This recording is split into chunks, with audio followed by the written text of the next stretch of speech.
All right, very happiest morning, everyone. So let's begin the analysis. The government needs latitude to make peace, says CJI. ये वाला news ना कल हमने पढ़ा था असम के कॉन्टेक्स्ट में, राइट? वी नो कि असम के कॉन्टेक्स्ट में कुछ कुछ चीजें चल रही हैं, वहां पे पिटिशंस फाइल्ड हुए हैं, पिटिशंस हैव बीन फाइल्ड, और उस पिटिशन में ये कहा गया है कि वहां पे ना डेमोग्राफी जो है ना बहुत ज्यादा चेंज हो गई है, ठीक है? डेमोग्राफी हैज चेंज्ड बिकॉज हमने इमिग्रेंट्स को कुछ मटेरियल बेनिफिट्स दिए, और इसकी वजह से क्या हुआ ना कि वहां पे जो है ना वो इनफ्लो इमिग्रेंट्स का बहुत ज्यादा बढ़ गया, और उस इनफ्लो की बढ़ने की वजह से क्या हुआ, उस इनफ्लो के बढ़ने की वजह से वहां पे डेमोग्राफी पे इंपैक्ट पड़ा है. Look, before I elaborate this news further, you need to understand what is the underlying contention. ठीक है ना?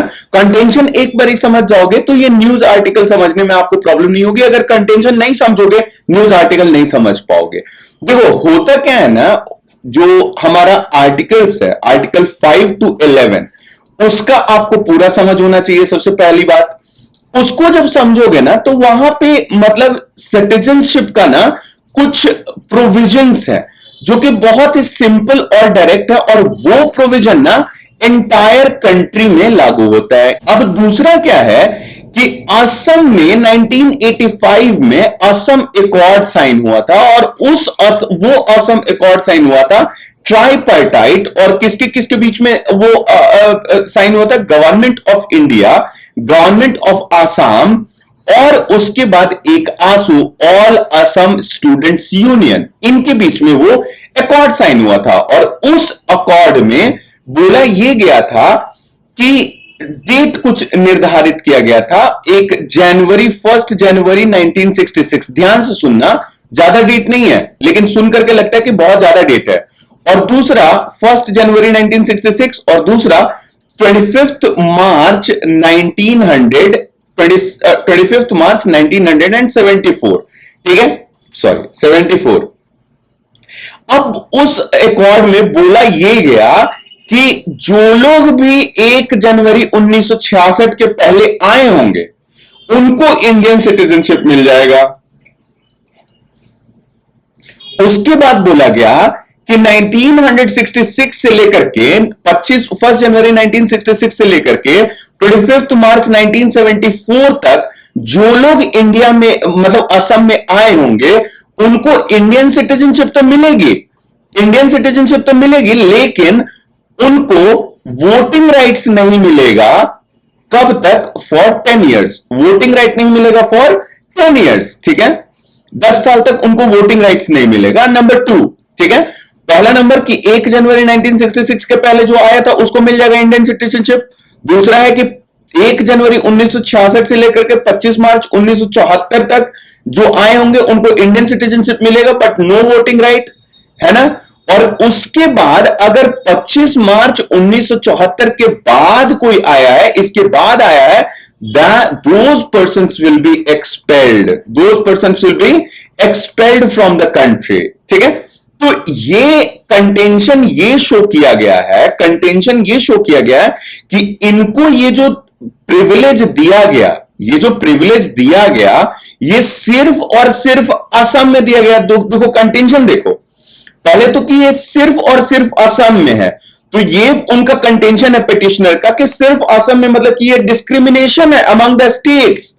बहुत ही अच्छा पॉइंट रेज किया गया है कि this is discrimination against the states, क्योंकि ये वाले प्रोविजन सारे स्टेट में लागू नहीं है, इंटायर कंट्री में लागू नहीं है. This is implemented only in Assam.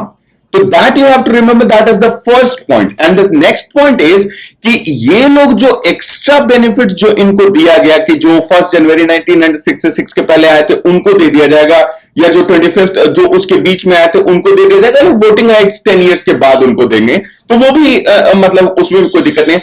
तो इनका जो पिटिशनर है उनका कहना है कि ये जो आपने एक्स्ट्रा एडेड बेनिफिट्स इनको दिए उसकी वजह से क्या हुआ, फ्लो ऑफ इमिग्रेंट्स बहुत ज्यादा बढ़ गया, जिसकी वजह से असम का जो है वो डेमोग्राफी जो है दैट हैज बीन इंपैक्टेड. तो आई होप कि ये वाला कंटेंशन आप समझ गए.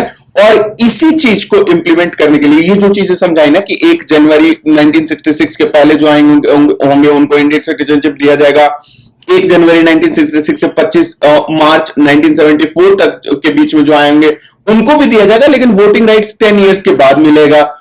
इसी को इंप्लीमेंट करने के लिए ना section 6A was incorporated into Citizenship Act 1955। तो ये जो सिटीजनशिप एक्ट 1965 में ये जो सेक्शन 6A इंसर्ट किया गया है, उसी के ऊपर ये लोग कॉन्स्टिट्यूशनल इंफॉर्मिटी चेक कर रहे हैं।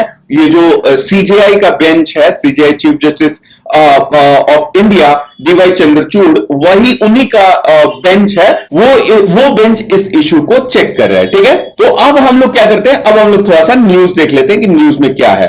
तो इस न्यूज में the CJI has claimed that noting that government should give a leeway if compromise is necessary to save the nation. Chief Justice of India D.Y. Chandrachud said on Wednesday that the Assam Accord of 1985 and the new citizenship regime which followed in its wake might have been an adjustment reached by the Rajiv Gandhi government to calm the waves of violent anti-immigrant protests that rolled over northeastern state for years and threatened the national peace.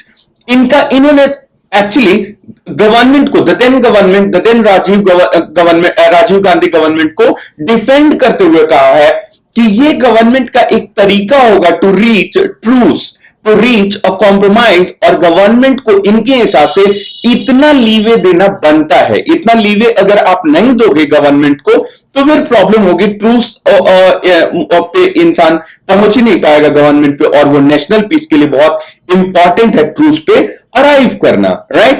तो उसी को उन्होंने बोला है। अब आगे उन्हीं का स्टेटमेंट को कोट किया हुआ है, you must give leeway to give the government that latitude. Even today there are states in the north east affected by insurgency and violence, Chief Justice Chandrachud heading Constitution bench observed. The bench was hearing a series of petitions filed by indigenous groups from Assam, right?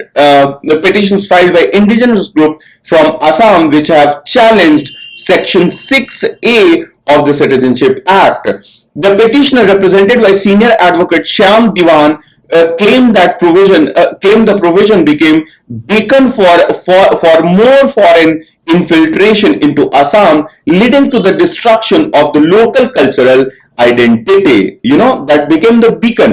6A को जो आपने insert किया, इसको implement, अपने Assam accord को implement करने के लिए, that became beacon for the foreign infiltrators to enter into Assam and impact their or destroy their local cultural identity.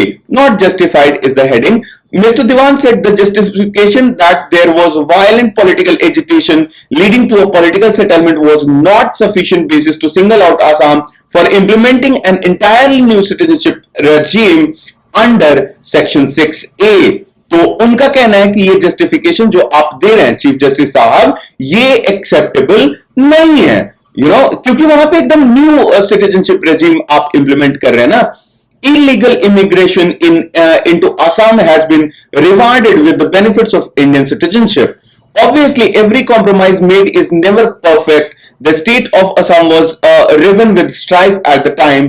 Does the government arrive at this compromise to bring peace for Assam, to allow the strife-ridden state to continue in its path of violence merely because of the compromise may discriminate among states? These are vexed issues.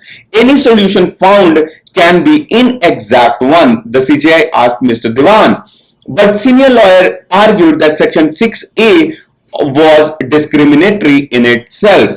ठीक है, तो ये मतलब उन लोगों के बीच में बहुत ही अच्छा, बहुत ही बढ़िया आर्ग्यूमेंट है कि अपने दोनों साइड अपना एक argument, chief justice DY Chandrachud ने भी बहुत ही अच्छा आर्ग्यूमेंट किया कि उस समय पीस को, ट्रूस को, struggle that should be the approach, but यहां पे गवर्नमेंट को वो डिफेंड कर रहे हैं कि ट्रूस पे अगर पहुंचना पड़ रहा है, फॉर एन इंस्टेंस इसको हम लोग रिलेट कर सकते हैं इजराइल पैलेस्टीन ट्रूस से भी, राइट। तो उससे जब आप इंपैक्ट करोगे, इसको रिलेट करोगे, तो आपको समझ में आएगा कि ट्रूथ पे पहुंचना कितना इंपॉर्टेंट होता है। तो उन्होंने डिफेंड किया, बट साथ में मिस्टर दीवान ने आर्ग्यू किया अपने एंड का कि ये डिस्क्रिमिनेटरी है and we can not tolerate this, right? Good.